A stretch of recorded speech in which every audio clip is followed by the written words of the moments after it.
we still doing that? I think so. What are we doing it for?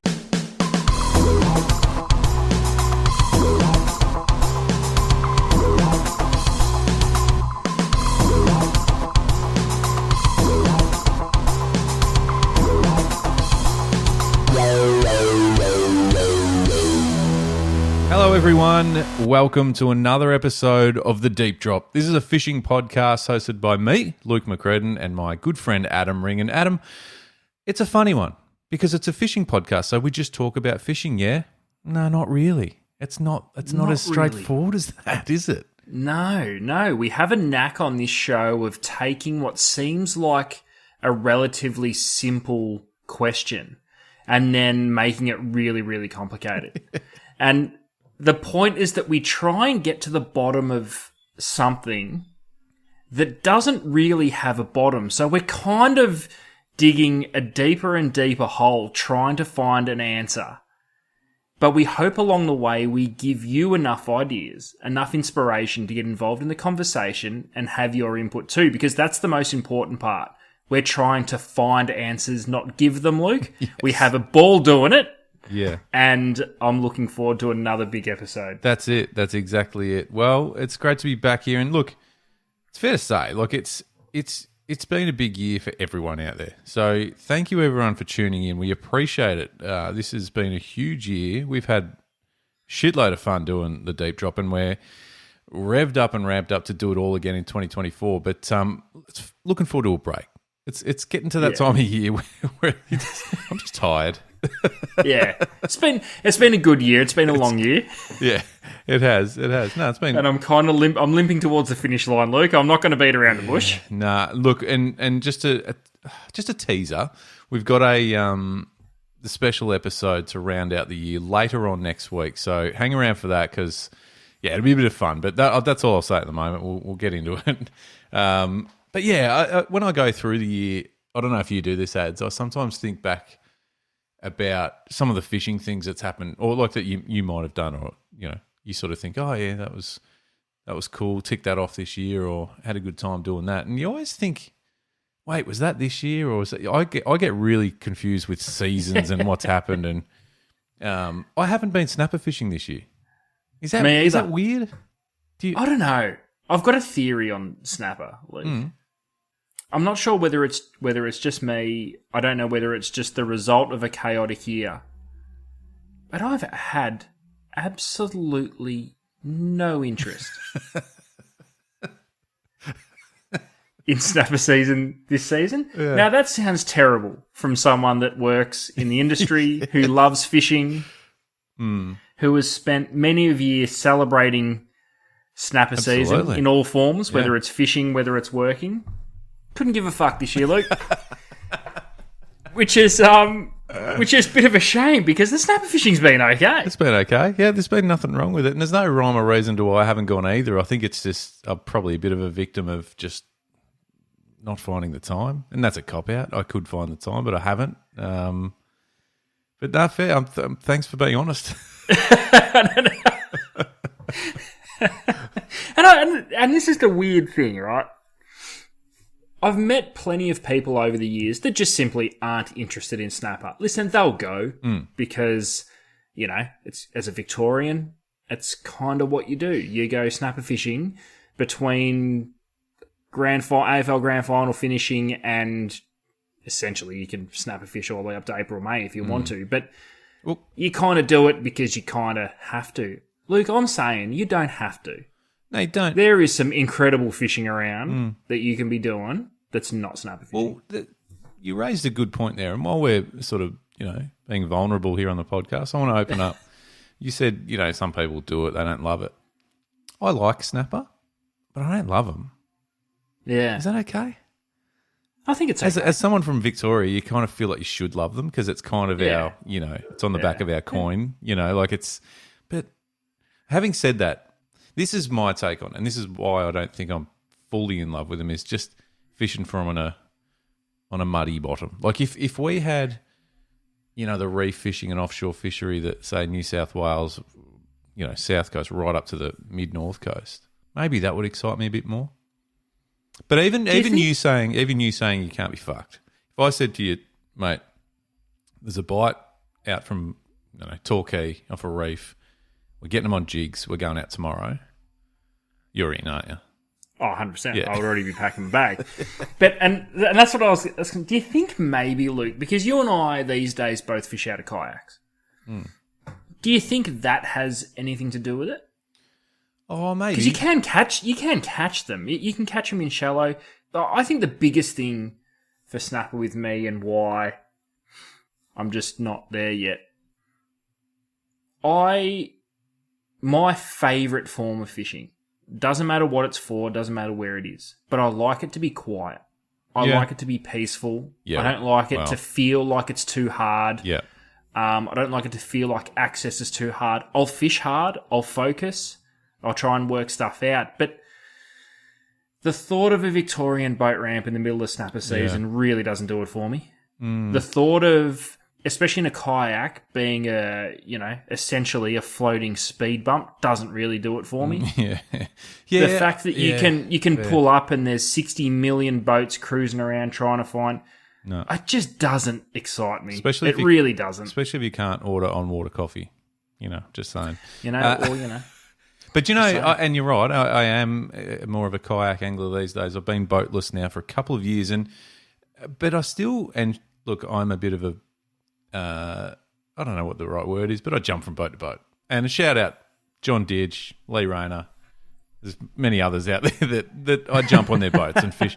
But even that, it's like, oh, what are we going to do? Like, what do you want to do tomorrow? Weather's looking all right. I never really jump at snapper. Yeah. But tuna, there's whiting, I haven't...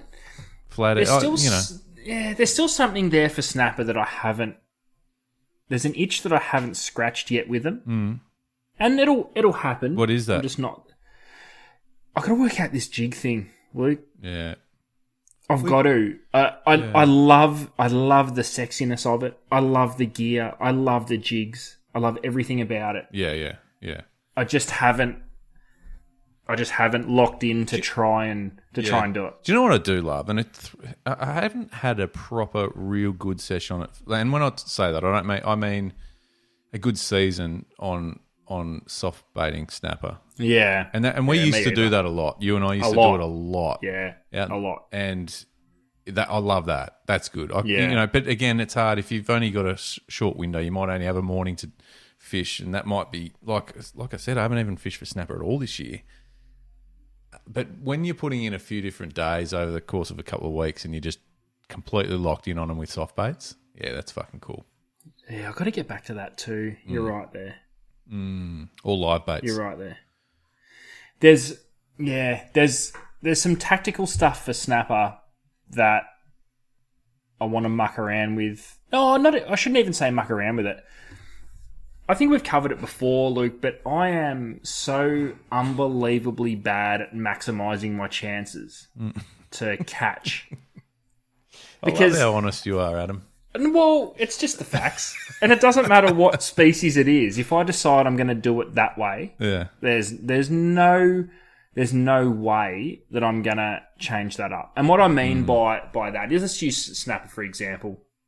If you and I were to launch the yaks and just put in off the beach, off Ricketts or Altona, somewhere close where there's a bit of reef, you don't have to paddle too far and plenty of fish, you're a chance of getting a good one in amongst a few pinkies to keep the action moving.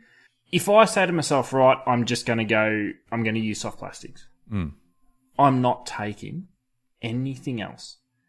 And I'll cover plenty of ground, even on a kayak, and think to me, and then at the end, say it's a slow day on the soft plastics. If you get fish, it doesn't matter because you've done it right. But I think every time I move from spot to spot, should I be putting some sort of deep diving, trolling hard body down?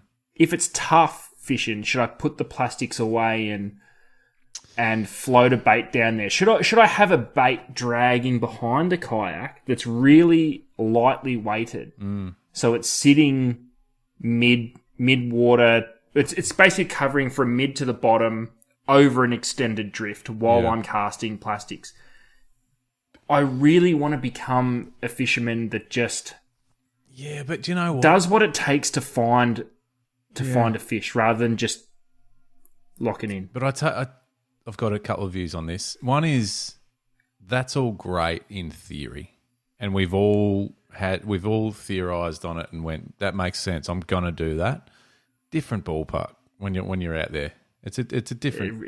It really is. But also, didn't we speak a while ago about Starlow's top 10? Yeah, the 1%ers. The 1%ers, and wasn't one of them just locking in on one style or something like that? Wasn't it like you go out? Oh no, it was about going out there Species, with a style in mind. Or locking in on a species. On a particular species. I guess, and it's, you're right. Once you get out there, trying to manage all of those things at once probably means that you spread your mental resources and you don't actually do one thing to its maximum potential. But I guess another good example is we covered during the year, Luke, about bait fishing from, I guess, a technical point of casting lures. Yeah. Yes. I've got some local estuaries around me. Oh, and they're probably not even estuaries, drains more like it, that lead into Western Port. Yep. I've fished them all before. They're all okay. They're not insanely good. I get, you wouldn't put them in, say, a Gippsland estuary, and I'm fishing for perch and bream and bits and pieces. But I've got some local areas that are not far from home. If I only had 2 hours, it's a viable thing to do. Maybe I need to go the complete opposite. Not take a soft plastic. Just take some jig heads and some baits. Or a couple of bait holder hooks and some fresh bait. Work the banks like I would casting a plastic and try and find fish that way. I'm not quite sure how to tackle it, but one of my goals for next year would be to be just a little bit more versatile. Yeah, fair enough. Jesus, you're really opening up tonight. Yeah, I'm having a moment, Luke. I love it. A moment. Don't stop. I've second guessed everything I've done, everything I haven't done. Have you ever bait fished for estuary perch? Never. Because that's kind of what we're sort of referring to. Never. What would you do if you're going to do it tomorrow? Like what? Well, locally it's really hard because of access to bait. Perch are one of the biggest bullshit species of all time, where they're in every estuary around Western Port. They're in every drain. They're in every feeder creek. They're in every inlet. They're in there. But you never hear of them caught as bycatch. And I think we've spoken about this before, and I apologise to everyone if I'm just rehashing old content, but you just do not hear of estuary perch, particularly in Western Port, caught as a bycatch. Whether you're fishing with pilly strips for pinkies, whether you're fishing for pippies and mussels for whiting, whether you got squid strips on, you just don't hear of them caught. And they are there. I guarantee you they're there. That's such a great call. But I know once you head into Gippsland, a way to do it is a live prawn under a float in a snag. Mm-hmm. What would be a local live bait that would be accessible? Down there? Oh. No, here. Yeah. Oh, here, yeah. Or... you know what I mean? Thinking about... What's the best bait for perch? Well, thinking about where they are in that particular area, this is going to sound really fucking basic and potentially dumb. What about worms? Well, like this is also an interesting thing, because where you live, Luke, you've got an enormous estuary there that's loaded with perch. Hard to find, can be hard to catch, and would be a great area to potentially test this theory. But again, what do you use? Like, you almost what's the best bait for perch? Now, worms are an interesting one, and it's let's pick that apart for a second, because way back when you and I were working in a tackle shop, Luke, there was a really big fish tank right in the middle of the shop. Correct. Now, over the course of that fish tank in that shop's life, there was all sorts of species. Yep. There was redfin, there was Murray cod, there was yellow belly, there was Aussie bass. Yep. There was a freaking catfish in there at one point. There's been trout in there. Yes. Yep. We've had all of these freshwater species, and I'm going to count, for the sake of the argument, I'm going to count EPs as a freshwater species, very closely related to Aussie bass, but we have impoundments of estuary perch stocked in fresh water Yeah, sure. around the state. We could put, and we would, and we can talk about it now because the shop doesn't exist anymore. Anything that moved Luke went into that friggin' tank. Oh, Whether it was half of the Yabby supply that we were supposed to be selling, we were running at a hard loss. On whether our bait. it was whether it was punnets of scrubworms, whether it was crickets that come in through the door, there was huntsmans that were even caught in shop and put in the friggin' fish tank. Are we allowed to say the other one that was put in there for food or not? Oh, yes, we can. There was many a goldfish that was sacrificed in that tank. As we'd run down to the local pet shop on a lunch break, buy a dozen goldfish, throw them in the tank, and watch the carnage unfold. It was one of my favourite pastimes. Wasn't it carnage? It was just a mess of scales by the end. The work experience kid got back with a bucket of goldfish and away they went.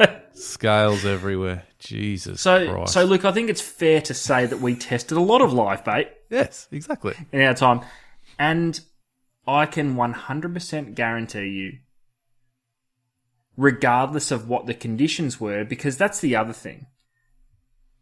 You could tell, in particular with the Murray cod, if the barometer had dropped and was sitting low, you couldn't get that cod to come out of under that log in that tank. You couldn't get it. You couldn't get it out of there for love of money. Didn't matter what you threw in there. But I guarantee you drop a live scrubby in there, it's going to eat it. It'd leave the yabbies alone. It'd leave the crickets alone. It'd leave the spiders alone. And unless a goldfish swam to its face, it left them alone. If the barometer was up, game on. You could wiggle your finger in the top, it'd come up and try and eat it. Yeah. But you put a scrubworm in there, Go on. it always got eaten. Yeah. Regardless of the species. I think we even had Barra in there at one point. Yeah. Yeah. So Could it be our best option, getting back to the talk on what's the best bait for estuary perch? yeah. Is a scrubbies our best option for where we live? I reckon they would work. I also think it's a tricky one with like nippers, yabbies, like Ooh, nippers.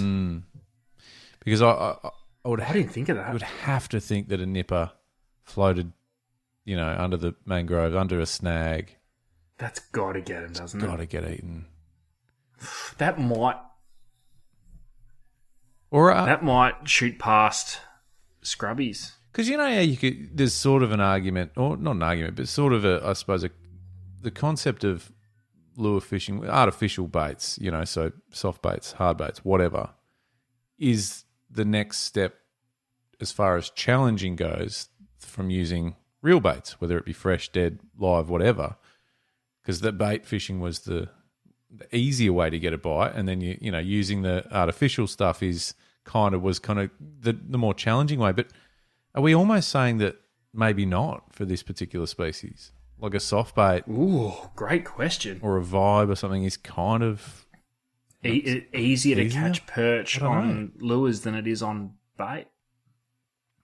Where do you find? I mean, how do you get a bait to do what a megabass cinglet does on the top of the water, which gets crunched time and time again? Do you know what I mean? Like, Yeah. it's almost out imitating the real thing. Like, Which it's weird because where we've caught perch, like freaking cicadas around. So it's an action. I think it's just tapping into the instincts. I Of an don't aggressive think fish the like fish a is perch. looking at it going, "Oh, it's a cicada." Yeah, I think it's looking just, up there's going, something "What the moving. fuck's that? Eat I'm it. fucking eating it." Yeah. I reckon nippers has got to be would go work. number one, and maybe there's something I'm gonna have to play around with. Because like you fish prawns or nippers for brim, and they just they love them. Yeah, they just love them. But then you could argue if you just stop that and then chuck a 80mm wriggler or a soft plastic like that, it would be the same, or would it slow things? Is it tricky? I don't know. It's that whole. I mean, this is why we love fishing ads. It's the whole unknown or the whole challenge, mental challenge. A lot of the time. Yeah. But I still think the key to catching those species on bait would be to keep the weight down. Yep. when you're soft plastics Yeah. fish, Yeah. the lightest you can get away with is definitely a thing. Should we be thinking about using live potty mullet?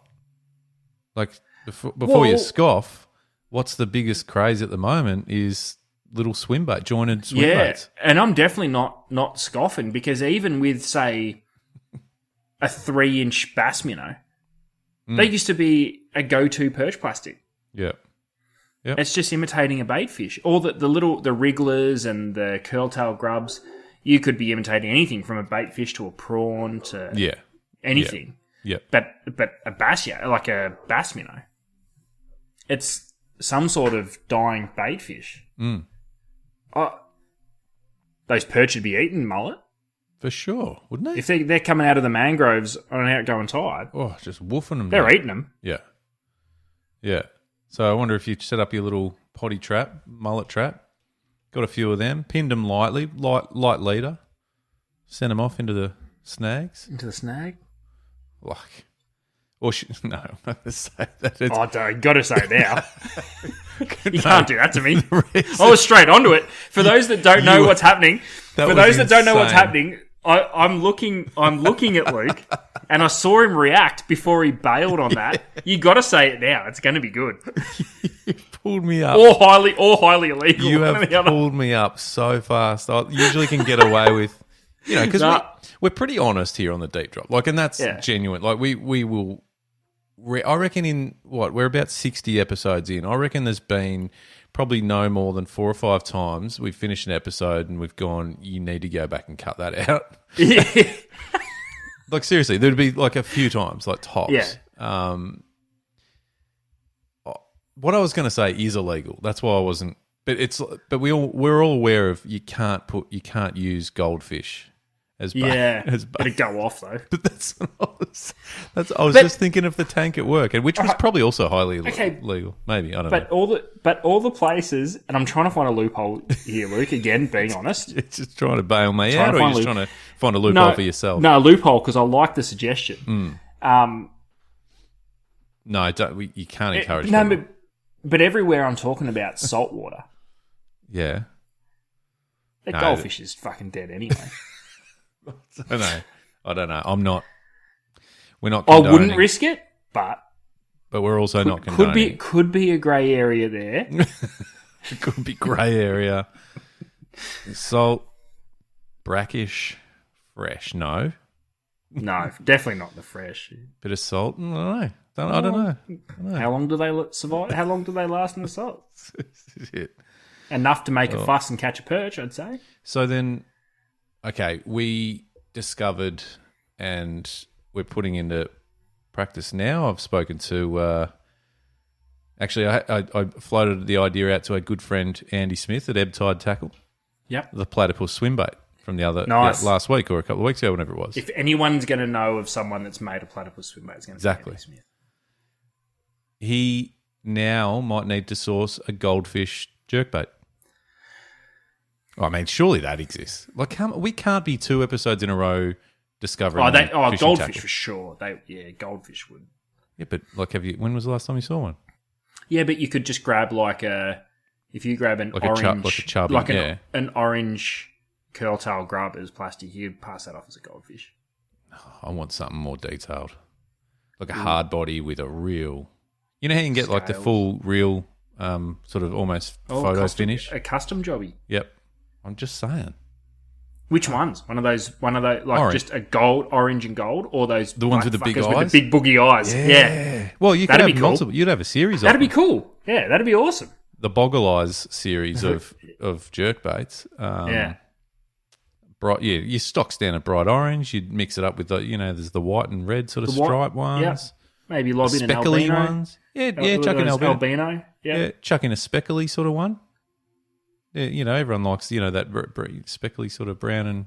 Did we just create a full range of lures? Just full range. I'm going 3 sizes. Ooh, yep. Yeah, probably like a 40 mil. I'm just going to go. I'm going to go. I'm going to go 35, 55, and then 75. Nice. Yeah, I like it. Yeah, suspending. Yep. I don't know. I mean, Deep and shallow? yeah, and then probably a vibe. Just one size. Nice. Just probably a 40 mil vibe. Yep. Mm. I'm in. I mean, there's our next 12 months ads. Yes. Yeah, we can have to... The goldfish. Yeah, Surely, I mean, I'm in. I don't want to speak for you or your company, but Rapala do a very great lure. What's another range? Well, It's a wide range as it is. What's another range? well, you know, with I'm ringing Tim if anyone tomorrow. can do it. Anyway, there's another one. Jesus Christ. So we've got platypus swim baits, fur finish. I had to make sure we... Goldfish crankbaits. Goldfish crankbaits. We probably need to find, and this will happen over the next probably 12 months, we'll discover a soft plastic that hasn't been done. Because that's the next that's the next step in the progression. Far out. It's all right. A few more episodes, we'll come up with something. Oh, like I'm not in a rush. It'll come because it just does. Hey, just on that, when we spoke about like the swim bait, there was someone. I'm just trying to find it. I should have done this before off air, but there was someone who found an old photo of what looked like a platypus swim bait and sent it through. So someone might be thinking about it or have thought about it way back. But yeah, just saying. If you know what, the goldfish and the platypus could be. There's a lot of what we I suppose nickname backyarders that make most amazing lures in Australia at home, and they're all custom jobs and handmade, handcrafted. Should we hit up one of those guys? I think for the platypus, yes. Yeah, and I still think there's got to be one out there. It's got to be. We'll look it up. The goldfish, I'm not too fussed. There'll be some mass-produced pus somewhere that you can find a body and put a goldfish print on. A platypus, that's a different ballgame. Yeah, I'm still with that, by the way. Don't worry. I'm still not letting that go. Yeah. Hey, I've got a question for you. And this, I don't know if this is relative to anything we've just spoken about. Maybe some of those species. But fluorocarbon, all the way through. Is it still something that's done? And who does it? And why? And this is a genuine question to you. You're the tackle guru in this team. And it extends out to the audience because are we still doing that? I think so. What are we doing it for? Because I know we briefly spoke about it when we're trying to work out if mono was shit. Yeah. It came up, but we never dived right in. No. And I guess I wanted to start with what it primarily was all about. Actually, there is. I just thought of... There's little pockets of this still going on. The tournament... The tournament brim angler, when they've got to drop down to 2-3 pound... Right. They'll be using a fluoro straight through. Right. Surely there'd have to be some Port Phillip-based snapper fishermen that are running fluoro straight through. But I don't... That's a hard one because I don't think you don't have to. No. Whereas I think if you're going to fish, if you're trying to trick a bream into eating a lure, I think that's... The other one where it did gain a little bit of traction for a little while was for the cod swim bait guys. Okay. They were going back to those drum-style bait casters, not the low-profile ones, loading them up with some 20 or 30-pound fluorocarbon, and it was solely aimed at a better hookup rate. Based on... A little bit of stretch, a little bit of stretch so that you can basically... If you don't time your strike properly, you can actually... The stretch of the line will stretch and then kick back and just aid with a little bit of penetration. Righto, yeah. Or that sometimes the cod can hit so hard that they're just sort of belting lures away. Yeah. Because there's no give at all. Yep. And I could have just made all that up. We'd probably need to talk to some sort of cod fisherman that uses fluorocarbon. Do you know what? I'm sold. It makes total sense to me. So that's answered my question, whether it's right or wrong. Because the one thing I did find interesting was from what I could gather, and I never delved too deep into it, so I'm just spitballing now. I don't know why they're using bloody fluorocarbon over braid, but I found interesting once they were switching to fluorocarbon, they were definitely saying that the hookup rate was better, but they weren't changing the rods. Yeah, So the actions on the rods weren't changing. Yeah. So I don't know whether the current actions are more beneficial to mono fishermen and we're just running braid over them. Yeah, that's a good call. Geez, that's a whole That I'm other not too beast, sure. isn't it? Yeah. Yeah. Because the rod builds changed when the lines changed. You know, when that braid sort of thing really took over as a, you know, the staple line, that changed rod development. Oh, massive. That's when I reckon graphite just completely took over. Yeah. No, it's interesting. I've vague sort of memories of spooling up some fluoro and maybe on bait casters. Were people doing it for maybe light bass fish, bass fishing with ultralight Barrow sort of was stuff? a thing for a little while, which is probably the same as a cod. Yeah. Cod type thing. Yeah. I just don't think it's one of those things I've ever done. You know, there's loads of things that you haven't done. You just sort of think about it, go, I haven't done that. Might try it. Probably won't. Might not. Will it benefit me? Probably not. Luke, I still have thoughts like regularly that one day that you and I will be able to take this show to another level and start putting some of these ideas into a practical sense. Yeah. Let's talk about that. It's the time factor, but crikey, we've got some things to do. If we go back through all our episodes and go back through not necessarily every topic, but the topics where we go, wonder what would happen if this, because that's where you just go, let's go try it.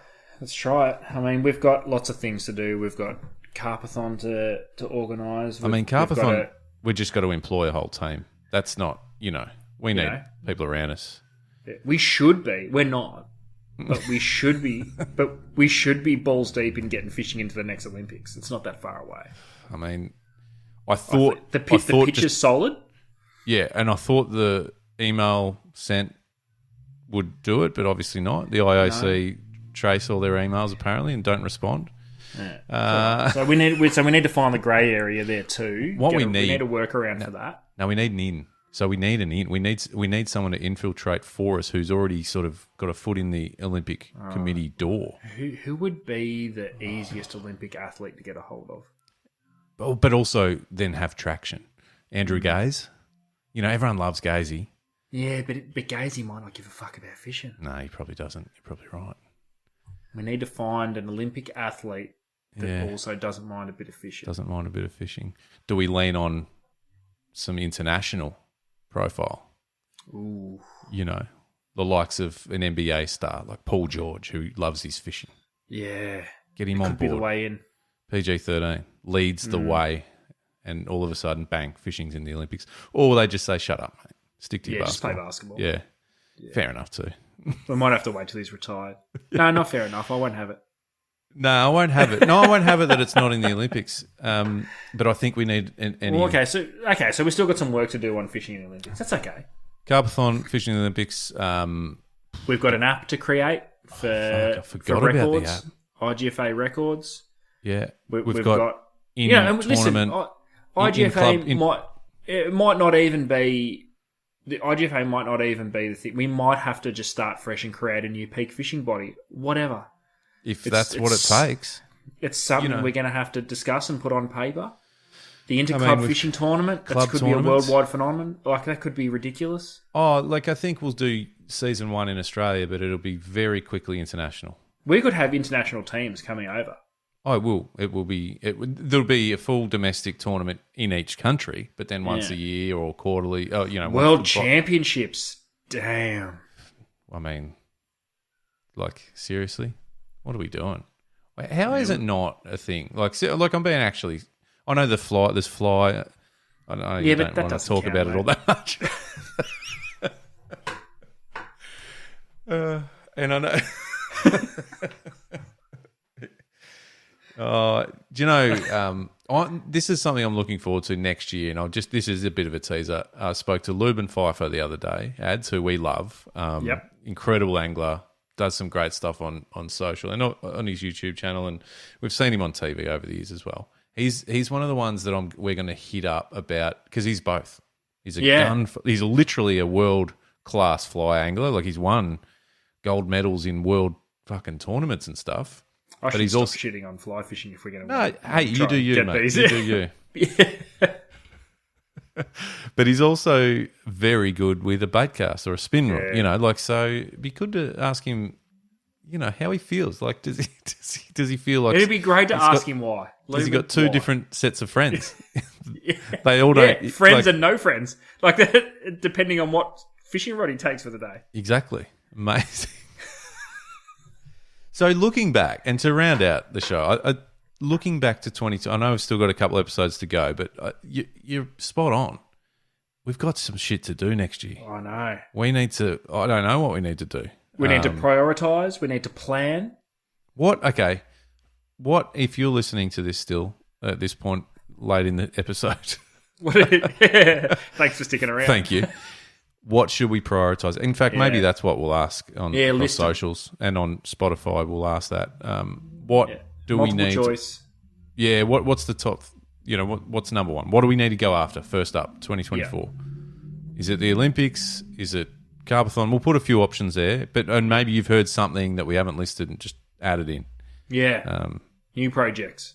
Because we can stocking? Just get international stocking international programs? Species. Yeah. Okay. So I mean, that's the sort of black market type stuff, but that's okay. We can make it on the list. Legal. We got a lobby, Luke. I'm going to vote for that. It's number one priority. I've got some ideas on that. Oh shit! Okay, let's address that in 2024. Yeah. Okay. Put it on the list. Only because put it on the list. Start it fresh. Let the dust settle after that. All right. Well, I think, looking back, we've got a bit to do. Yeah, got a bit. All right. Well, let's stick around. Thank you, everyone, for listening. Like I said, a couple of episodes to go for the year. Couple of weeks off. Get back into it early, Jan. Got numerous things that we need to address early in the new year, straight off the bat, because there's some cool things in the pipelines. Got some new stuff happening. Which is just more to add to our bloody list of things to do. But it's good stuff, so we're happy to do it. It's stuff we can actually do. Yeah, exactly. Hey, what are you talking about? It doesn't require a team. Doesn't require trying to get into a board meeting at the Olympic people that know what they're doing. Committee. Nah, plenty to do. All right, it's all good though, and we will return soon. Thanks for listening. Jump on Instagram, get involved in any of the topics or questions, and of course, follow along wherever you find your podcasts: Spotify, Google Podcasts, Apple Pod, whatever it is. Yeah, I don't care. I don't care. Listen to it however you want. Just get your mate to play it on loudspeaker if that's how you want to listen to it. Consume it. Let us know what you think on the train. Loudspeaker on the train. Loudspeaker on the train. Loudspeaker on the plane. Whoa. No one can change carriages. They have to listen to it. Let's make it happen. And if the air hostie says turn that off, say no. I will not. Cause a scene if you have... No, okay, now I'm going too far. All right. Thank you, everyone. We'll see you again soon.